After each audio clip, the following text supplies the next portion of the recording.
Welcome to the deep dive. Today, we're really plunging into a whole stack of sources all about the handheld gaming scene. Yeah, it's buzzing right now. Definitely. And the big focus, of course, is the one everyone's waiting for, the Nintendo Switch 2. We've grabbed pretty much everything we could find. Early hands-on stuff, tech previews, spec breakdowns. And just tons of chatter online from players who are, really paying attention. There's a lot out there. There is. But our goal today is to kind of sift through it all, cut through the noise, and pull out what you need to know. Right, like what are these sources actually saying about the hardware, the performance? Exactly. And what about backward compatibility? Any cool new features? What's the actual feel of using it? And we should touch on the rest of the market too, because, well, it's getting pretty crowded out there. Good point. The Switch 2 isn't launching in isolation, is it? Not at all. You've got companies like AOKZOE pushing these budget options, but with surprisingly advanced hardware. Some even support external GPUs. Desktop power in your hands, almost. Pretty much. And then there's Acer jumping in with their Nitro Blaze series. Oh, yeah, they have different sizes, right? An 8-inch model with a super high refresh rate, like 144 hertz, aimed at FPS gamers. Fast-paced stuff. And a bigger 11-inch one for, more immersive experiences. They're basically offering PC-level gaming. Wow. Plus, MSI's back with an improved Claw 8 AI Plus War. That's their Intel-based one. They're aiming for better performance, 120 hertz, and VRR this time. Okay, VRR variable refresh rate. Just quickly for anyone maybe not familiar. Yeah, exactly. It just syncs the screen refresh rate to the game's frame rate. Makes things look smoother, less tearing. Precisely. So, yeah, Nintendo's stepping into this field with its usual unique approach, but alongside some seriously powerful kind of PC-like portables. Sets the stage, definitely. Okay, let's start with the console itself, the physical device. What are the first impressions on build and design? Generally, the feedback on the build quality seems pretty positive compared to the original Switch. Feels more solid. More solid how? Any specifics? Well, people are mentioning the kickstand feels much sturdier, less like it's going to snap off. Okay, that's good. And the cartridge slot is apparently reinforced, even has some metal caging. Just feels more robust overall. And the Joy-Cons, they were a topic on the first Switch. Hey, yeah, big change there. The old rails are gone. Gone. Replaced with what? A new magnetic system. Sources say it feels really solid, like a nice click when they attach. Magnets, huh? How do they detach? There's a trigger on the back now. You press that instead of sliding. Feels much more secure, apparently. Interesting. Oh, and the SLSR buttons. The little ones on the side. They're bigger now. Makes playing sideways with one Joy-Con way less fiddly. Little things matter. Okay, the screen. That's huge for handhelds. What's the verdict? It's definitely bigger, 7.9 inches now, and it's 1080p resolution. Still LCD, though. Yeah, LCD. But sources say it supports HDR, which is nice. And it has a 120 hertz refresh rate, plus that VRR support via G-Sync we mentioned. So, smoother motion, better colors. How does it look overall? The praise is pretty high. People are calling it beautiful, really bright, vibrant, good viewing angles, too. Sounds like a solid upgrade. Any downsides noted? Well, it's not OLED. Yeah. So you don't get those super deep blacks and that amazing contrast like, say, the Steam Deck OLED. Right. Trade-offs. And there's a potential quirk with the size and resolution increase. Older Switch 1 games. Yeah. If they were designed for 720p handheld, they might look a bit rough, stretched out on the bigger 1080p screen, unless they get a patch. Ah. Okay, like watching standard def on an HD TV. Got it. Yeah. How about actually holding it? Ergonomics. That's where it gets subjective, and the feedback is definitely mixed. Mixed how? Some people found it comfortable enough, but others really didn't. Some called it like holding a big slab. Oof. Yeah, and it might be uncomfortable for longer sessions, maybe tricky for both really big or really small hands. So, yeah, jury's out for some. And sound. Speakers any good? Again, a bit mixed. Some sources were really impressed that they were loud, nice virtual surround. Others felt they were actually a bit quiet compared to other handhelds. So, depends who you ask, it seems. So physically, some clear wins, like the build, the magnets, but comfort and sound might vary. Seems that way. Okay, let's get under the hood. The power, this is where the big generational leap really shows. Right, the digital foundry territory. Give us the simple version. What's the core upgrade? Think of it like jumping several generations in phone chips. The CPU's faster, obviously, helps with more complex game logic, AI, that sort of thing. Okay. But the really massive jump is the graphics chip, the GPU. It's using a modern architecture, similar to what NVIDIA puts in their RTX 30 series PC cards. Whoa, okay, so proper modern PC tech. Pretty much, yeah. It has way, way more cores for graphics than the old Switch. Sources are saying like over 5 times the pixel pushing power in docked mode. 5 times. What does that mean for games? More detailed graphics, higher resolutions possible, more complex visual effects. Yeah. The works. And it's got those new buzzwords, ray tracing and DLSS. It does. Dedicated hardware for both. Ray tracing makes lighting and reflections look way more realistic. Like in movies. Exactly. And it has tensor cores for DLSS. Right, DLSS. Remind us quickly what that does. So, simply put, it's smart AI upscaling. The console renders the game at a lower resolution internally, which is easier and faster. Sure. Saves power. And then the AI cleverly scales it up to look sharp at a higher resolution like 1080p or even 4K without that massive performance hit. It's kind of like getting better visuals and better performance. Sounds like magic. Is it being used effectively yet, based on these early looks? The word seems mixed so far. The hardware's there, definitely. But some sources felt DLSS was maybe underused or still being tuned in the demos they saw. Like some didn't see obvious signs in Mario Kart World. And the Cyberpunk demo, even with DLSS apparently, still had mixed performance reports. So maybe early days for implementation. Okay. What about RAM? Memory got a boost too, I heard. Oh, a huge boost. Absolutely crucial. It's got 12 GB of much faster LPDDR5X RAM now. The original only had 4 GB. Big difference. Massive. More RAM means loading more stuff at once. Textures, world data, fewer loading screens, hopefully, bigger levels, smoother overall. How's it split? Looks like 9 GB for games, 3 GB reserved for the OS, which actually some devs noted is quite a chunky amount for the operating system, maybe for that new game chat feature. We'll get to that. Storage, that was a real pain point on the original Switch. Big relief there. Internal storage jumps from, 32 GB? But tiny. To a much more usable 256 GB.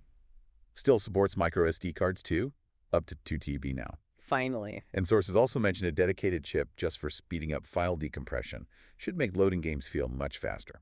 Okay, so putting all that tech together, what's the overall performance picture? What's the comparison point? Well, based on the specs in these early demos, sources are putting the handheld performance somewhere around, say, a PS4, maybe Xbox One. In handheld mode? Yeah. Docked, some say it's closer to an Xbox Series S in capability. Others are more specific, like comparing the GPU to a lower power RTX 3050 laptop chip. So decent jump? Definitely. There's a quote from a developer saying, porting games now feels like targeting a mid-tier PC. That's a big shift. Wow. But, it's important context, and people online mention this too for Nintendo.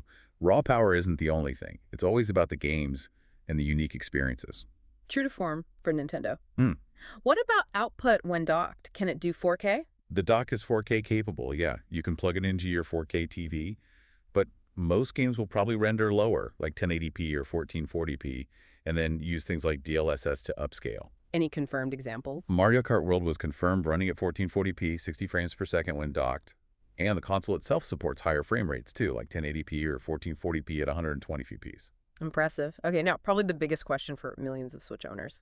Backward compatibility. What about all my old games? This seems like a huge win. Sources are saying backward compatibility is purely software-based. Software, so no old Switch chip inside. Yeah. Nope. They call it NX compatible mode. Basically, a really good emulator or compatibility layer for the original Switch stuff. And apparently, based on tests with the Day 1 patch, it works very well. Very well meaning they just run, or do they run better? That's the key thing. They seem to run better. Yeah. Often significantly better. Yeah. Even without specific Switch 2 patches. How so? Faster loading times are commonly reported, and much more stable frame rates. Games that maybe struggle to hit their targets on the old Switch just run smoother on the new hardware. Any specific game examples popping up? Yeah, quite a few mentioned. Things like Astral Chain, Hyrule Warriors, Yeah. Age of Calamity games that could dip below 34p, now reportedly holding a solid 30. Batman, Arkham Knight, which was notoriously rough, especially driving, now described as a stable 30p experience. Dragon Quest builders, 2 loads way faster. Good examples. What about some big first-party stuff? Pokemon Violet apparently sees improvement cleaner, 60p, less pop-in. The new Zelda. Echoes of Wisdom is set to run at 60 CPs. Tears of the Kingdom feels smoother, though some still noted dips with lots of particle effects in TV mode. So generally positive then. Free performance boost for old games. Mostly, yeah. Yeah. You get these automatic improvements, but there's a bit of nuance around updates and patches. Nuance how? Are some upgrades paid? It seems like a mix. Some performance gains are just from the faster hardware.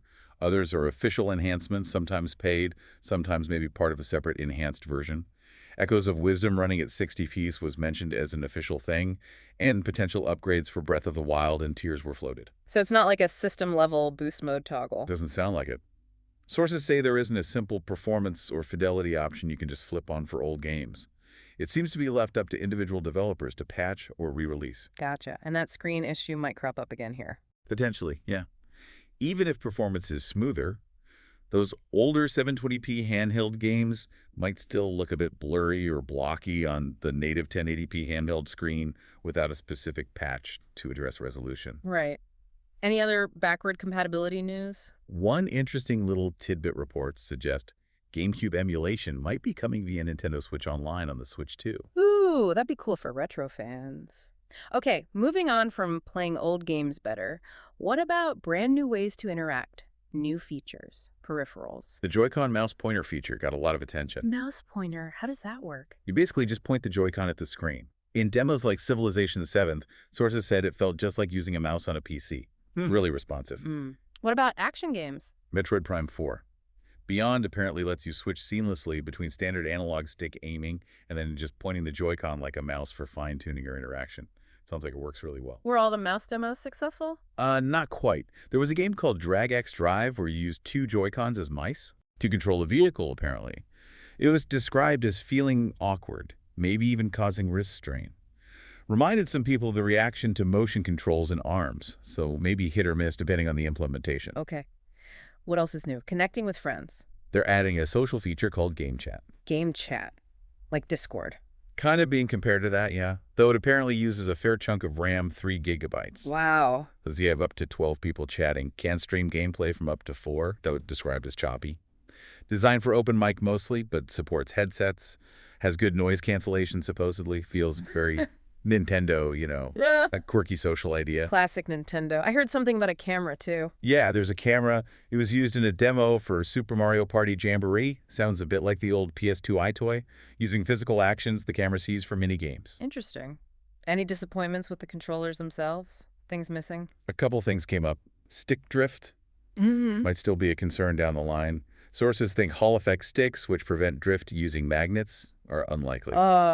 And the lack of analog triggers. You know, triggers that sense how hard you press. Yeah, good for racing games. Exactly. That was noted as a missed opportunity compared to competitors. So some unique Nintendo twists, but maybe missing some modern controller standards. Okay, let's talk games. What's the launch lineup looking like? Mario Kart World is clearly the big one, positioned as the system seller. Impressions? Largely positive, yeah. People said it was fun, visuals looked improved, drifting felt sharp.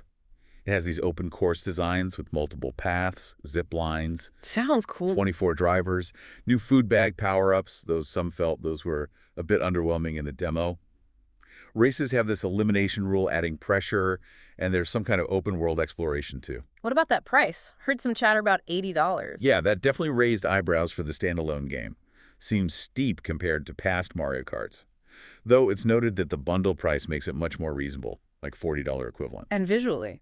Universal praise. Not entirely. Some thought it looked great, definitely a step up. Others found it maybe a bit visually bland, or not the massive leap they expected from MK8 Deluxe. So opinions differ there. What else is showing off the new power? Donkey Kong Bonanza. Yeah? New 3D DKA game.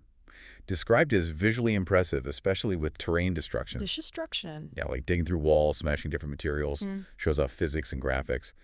But some reports also mentioned it struggled to hold a stable 60 frames per second consistently. Growing pains, maybe? Metroid Prime 4? Beyond. That one's significant because it's the first game announced with actual quality and performance modes when docked. Like on PS5 and Series X. Exactly. 4K 60 pps for quality, 1080p 120 fps for performance. That's new territory for a Nintendo console, giving players that choice. Interesting. And Cyberpunk 2077 running on Switch 2 got attention too. How did that look? That was definitely a mixed bag in the reports. Really highlights the challenge of these big third-party games. One source described the demo feeling like the old Xbox One launch version, low frame rate, maybe 20-25 fps, blurry ghosting issues. Yikes. But then another source reported a stable 30 fps, Nintendo staff apparently said the demo build was old, performance would improve. It does use DLSS, according to some. So it can run them, but maybe with compromises? Seems that way. It shows the potential, but maybe not always matching other platforms for those demanding titles. Any other games being talked about or hoped for by the community? Oh yeah, lots of speculation. Pokemon Legends, ZA obviously. People hoping for a new Mario Maker or Mario Paint using those mouse controls. Makes sense. Likely follow-ups for Luigi's Mansion, Mario Party, Mario sports games seem probable. Street Fighter 6 was mentioned, and upgraded Hogwarts Legacy. Usual hopes for Fire Emblem, Animal Crossing 2. And lastly, what's this welcome tour thing? Sounds like pure Nintendo charm. It's a paid app, apparently. Paid for a tour. Yeah, a technical showcase where you explore the hardware features via minigames, quizzes, unlock stuff. Compared to old 3DS apps, kind of nostalgic, but the paid aspect made some wonder about its actual depth or value versus just being a free demo. Okay, wow. So improved hardware, better backward compatibility, new features, launch games, bringing it all together. What's the overall vibe people are getting? Is it truly next gen or more like a Switch Pro? It's really interesting. There's definitely a split based on these sources. Technically, it's absolutely a generational leap, no question. The specs don't lie. Right, that GPU jump, the modern architecture, DLSS, way more RAM, more storage, those are huge upgrades. But the feeling isn't necessarily there for everyone at launch. That's what some are saying, yeah. The actual experience right now feels more like a Switch Pro to them. Why is that? Well, the user interface is identical to the original Switch. A lot of the buzz is about how well it runs old games. And while Mario Kart World is big, the launch library might not be fully flexing that new hardware muscle just yet. So the software needs to catch up to the hardware potential. That's the feeling some get, that it'll take time for games to really show what it can do. But others see it differently. Definitely. The counter-argument is that the technical leap itself is massive, especially bringing things like DLSS to a handheld. For some, that jump feels more significant than, say, PS4 to PS5 felt. It just depends on your perspective, raw tech versus immediate launch experience. Which naturally leads into the criticisms. What are the main complaints or concerns coming out of the sources and community feedback? Price is definitely up there. That $450 minimum console price tag is steep for some, and $80 for a standalone game like Mario Kart World. Yeah, that got attention. Feels high.